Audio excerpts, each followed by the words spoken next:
So I'm going to be looking at spiritual awakening and neurodivergent awakening and looking at some of the connections, similarities between these two experiences. I don't have any qualifications to talk on these apart from the fact that I've been going through both of these experiences myself. And while I've been going through that, I've looked a lot and taken in a huge amount of other people's stories of going through these experiences. And as I've done so, I've kind of noticed similarities in the way people talk about the two experiences.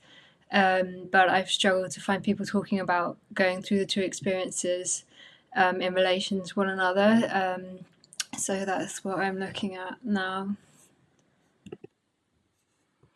I wanted to start by just talking a little bit about labels, because I think this might be an area where there's some tension between neurodivergent groups and spiritual groups, or from what I've seen. So I found a big lack of people talking about neurodivergence and spirituality together.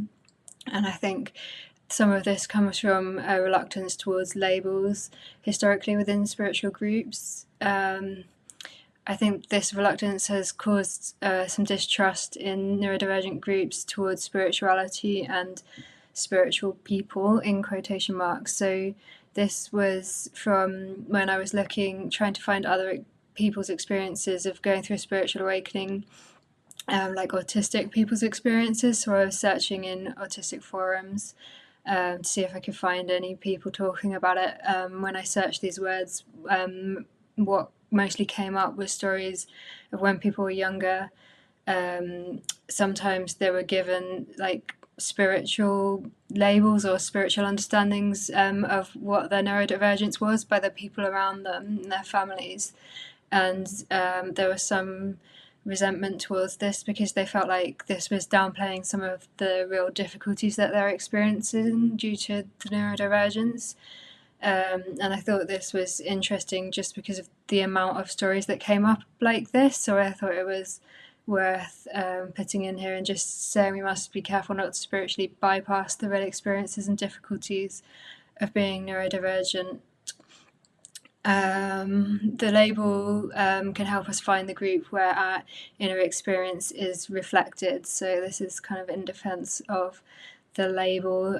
So I've said this is an important human need to feel like our experiences make sense. And I think anyone in this group can probably understand this, because when we go through the awakening, especially if it's a surprise awakening and we didn't know much about it before, being able to find the label of Kundalini might not feel like a perfect label, but once you find the label, you're able to access the groups where other people have had similar experience, and the experience makes more sense in that context. So that's similar, I think, in neurodivergent groups. So people might have gone their whole lives knowing there's something different about them, but they haven't had that reflected by anything around them.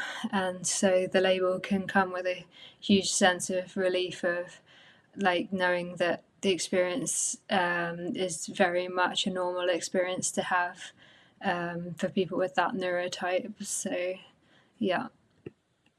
So I wanted to also start with my personal experience, because I think this explains some of my biases when I've been looking into this, because I've looked a lot at ADHD and autism, and that's because these are my particular experiences. So I started to become aware of my neurodivergence just prior to my awakening. I'd learned about inattentive type ADHD. Previous to that, I'd only heard really about ADHD with hyperactive type symptoms, and I didn't realise there was another type which didn't display so many hyperactive type symptoms. I also learned around this time about the HSP linked to autism. So HSP stands for highly sensitive person, and this is a kind of personality type that people have identified with when they experience multiple sensitivities across different areas of their life.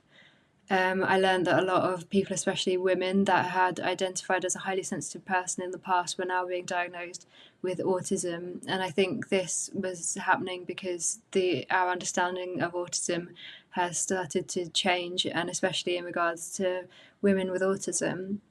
So in the past, autism was associated with low empathy, but the recent research is very much pointing towards the fact that autistic people experience a wide range of experiences with empathy, including high empathy or hyper empathy. So when I learned about this, it opened the question for me of whether I could be autistic, because I had related to some of the HSP stuff I'd read in the past, even though I wouldn't have said this label out loud to anyone. I then experienced a intense surprise to spiritual awakening, resulting in new energy awakened in my body and a rapid change in my beliefs. I also experienced an intensification in my neurodivergent symptoms at this time following the spiritual awakening. This later settled down as the energy and the experience became more integrated. And some of the symptoms that increased were increased concentration issues, which I associate with my ADHD, increased difficulty with change, which is more associated with autism. And I think this came about because I was really experiencing so much change internally that it was difficult to have external change at that time. I also was stimming more, so I started shaking my hands for the first time, and this felt to me like it was to deal with the excess energy in my body from the spiritual awakening. But when I looked it up, this came up very much as a autistic body movement of hand flapping. I was initially doing this to deal with the energy in my body, but then I also started doing it at times that you might associate with someone with autism. So at times when I was dealing with change and things like that. So that helped me to point me more towards looking further into autism. And I also felt a strong urge from inside towards diagnosis, which I didn't understand at the time, because I felt like I don't probably want to take the ADHD medication, so I didn't really understand why an outside opinion would be helpful, because I'd already done a lot of my own research. But I decided to go on the waiting list, and I've recently been diagnosed with ADHD and Autism Level 1, or AuDHD as it's known unofficially.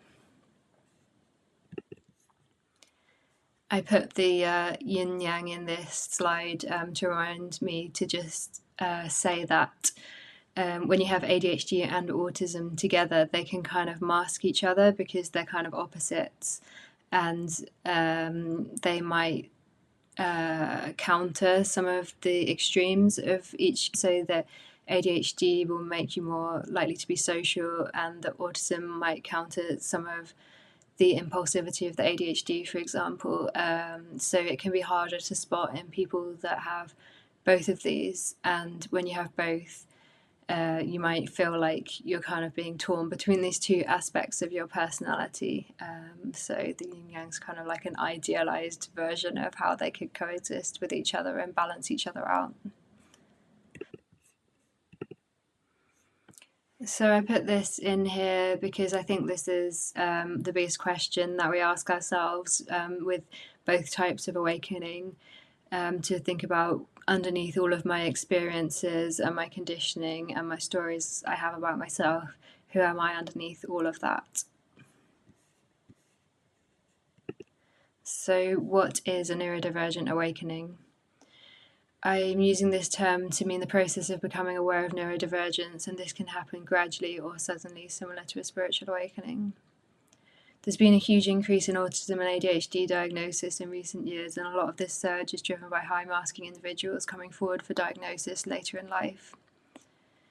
This wave of self-recognition is mostly being driven by people sharing their own internal experiences rather than experts talking about how it looks like from the outside. Historically, research and understanding has been focused on white men and boys, and this has led to a bias in our understanding of how people experience these different neurotypes. There are many different types of neurodivergence, for example, ADHD, autism, dyspraxia, dyslexia, dysgraphia, dyscalculia, Tourette's, and more. What is a spiritual awakening? So this was actually the slide I found hardest to write, and so I don't think I need to describe much to this group anyway. So I've just written an experiential awareness of a much greater reality and a turning point. So I wanted to talk a bit about the processing and integration journey that we often embark on after we go through either type of awakening, like a spiritual awakening or a neurodivergent awakening. And I've focused here on some of the similarities between these two ways of processing these experiences. So sometimes there's an initial resistance to the change. We can feel grief for the past version of ourselves that didn't know.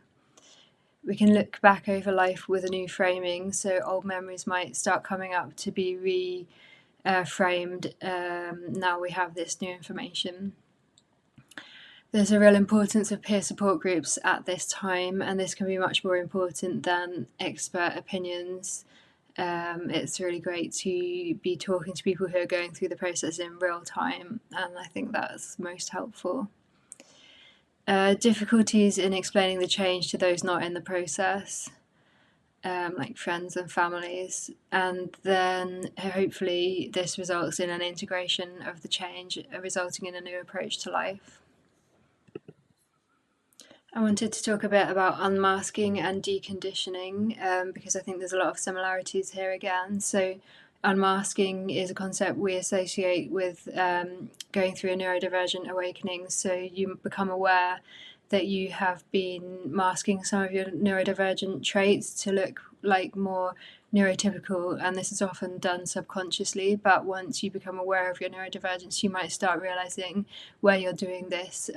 So there might be a want to become more authentically yourself and drop some of the mask. Similarly, with spiritual awakening, after the awakening, we can often go through a process of deconditioning where we realize that a lot of our thoughts and beliefs are based on our social conditioning, and we might go through a process where this is breaking down.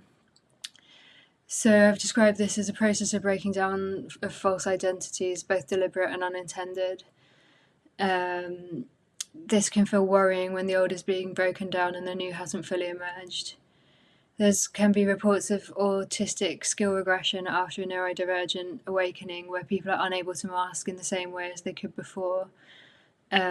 So even if you don't want to unmask, sometimes it can just happen naturally as a result of finding out about your neurodivergence. It seems like something inside of you just wants to become more authentic, and we don't always have a lot of control over this. I've definitely heard similar experiences reported after a spiritual awakening where people struggle with the day-to-day lives and socializing in the ways they used to before, and this can be quite strange at first.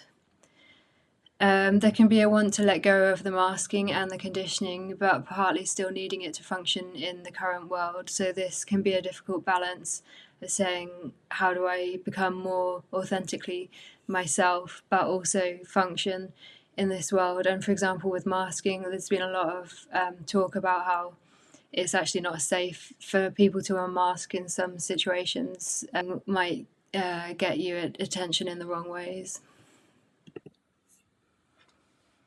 So I think a huge theme after both awakenings that comes up is healing, and I've written becoming whole as a definition of healing.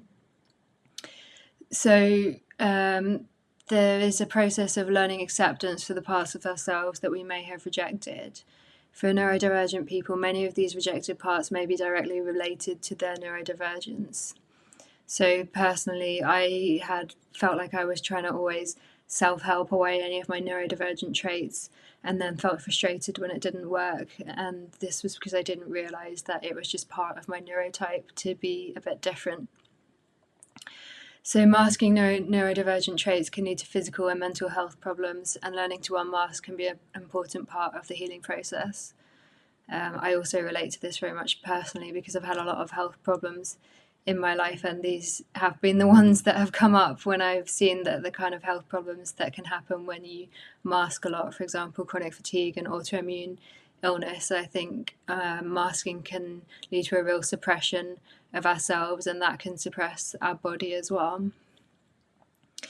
Diagnosis can be healing, but there are still problems with both the assessments and the access to them.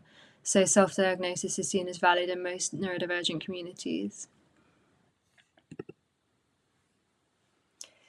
So another common theme that comes up a lot between the two different groups is sensitivity, and I've put the definition of this as having a wider aperture, so you're taking in more information. Neurodivergent people are often born more sensitive, taking in more information than others. Autistic people have heightened or different senses to things like smell, taste, touch, and this can lead to overwhelm. And this is one of the things that can be really important about recognizing that you're neurodivergent, because sometimes just easy changes like changing the lighting or your clothes or things like that can actually reduce the overwhelm quite a lot. Autistic people often report overwhelm from feeling the energy or emotions of others. And I've put here that there's a link here to clairsentience. So this is something I relate to a lot about feeling others' energy. It's something that I've always experienced. And when I was looking into autism a lot, I found other women often experience this too, and probably other sensitive men with autism as well. But when I explain this to anyone in the kind of spiritual realm, they'll say like, "Oh, you're clairsentient." So I think maybe, yeah, both are true at the same time, that it maybe comes from being autistic, but there is an extra sense there. I wanted to link here as well to the Telepathy Tapes, which is a podcast about nonverbal autistic people and having telepathic abilities, and I would encourage people to check that out for themselves. I haven't actually listened to the full thing because I wanted to record my presentation first before I kind of was influenced by things like this, because as a level 1 autistic person, my experience is quite different. So on the spiritual awakening side, following spiritual awakening, people become more sensitive and their aperture is widened. They may become more sensitive to crowds, energy, bright lights, violence on TV, all of which are already reported by neurodivergent people, particularly autistic. New senses may also start to open, for example, the clairsenses, like clairsentience and clairaudience.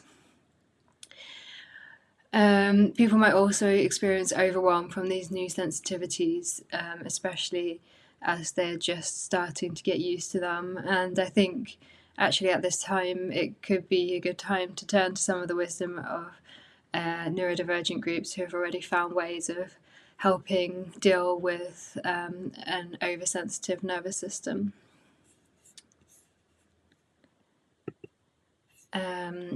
Yeah, I also wanted to talk about Kriyas and Stmming. So Kriyas are something we associate after a Kundalini awakening. I think the word Kriya means different things in different contexts, but in a Kundalini awakening it means involuntary body movements as the energy moves through our body. Stmming is something that's associated with neurodivergence, and that involves body movements that can either be subtle or non-subtle. So a subtle one might be like needing to keep your fingers moving, so you might fidget or play with your hair. And a non-subtle one might be, full-blown shaking your hands very obviously. For a neurodivergent person going through the Kundalini awakening process, the line between Stmming and Kriyas may sometimes be blurred, and this point actually is only taken from my own experience, because I haven't heard other people talking about this. Like I said, I've found a bit of a lack of people talking about going through awakenings as a neurodivergent person, but yeah, I think it can be hard to tell the difference sometimes between what's Stmming and what is a Kriya, although I've definitely experienced both things. So both groups may feel embarrassment about making these movements in public. The neurodivergent community has been working to normalise stimming in public, and that's perhaps inadvertently helping those experiencing careers too. So if you're experiencing careers in public and it's embarrassing, other people might just think that you are a neurodivergent person who is stimming. I also think the neurodivergent use of fidget tools might be helping those who are going through a Kundalini awakening. Because personally, I find using fidget tools helpful when I feel a lot of the Kundalini energy in my body and I need to sit still. I think ultimately we're dealing with similar things between the two things when people are feeling the need to move because of excess energy in the body. So my final slide is about authenticity and alignment, because I think this is hopefully the end result of both types of awakening. Both types of awakening give us an opportunity for greater authenticity. I believe that we're at a time on the planet where we need to be coming further into alignment with our true selves.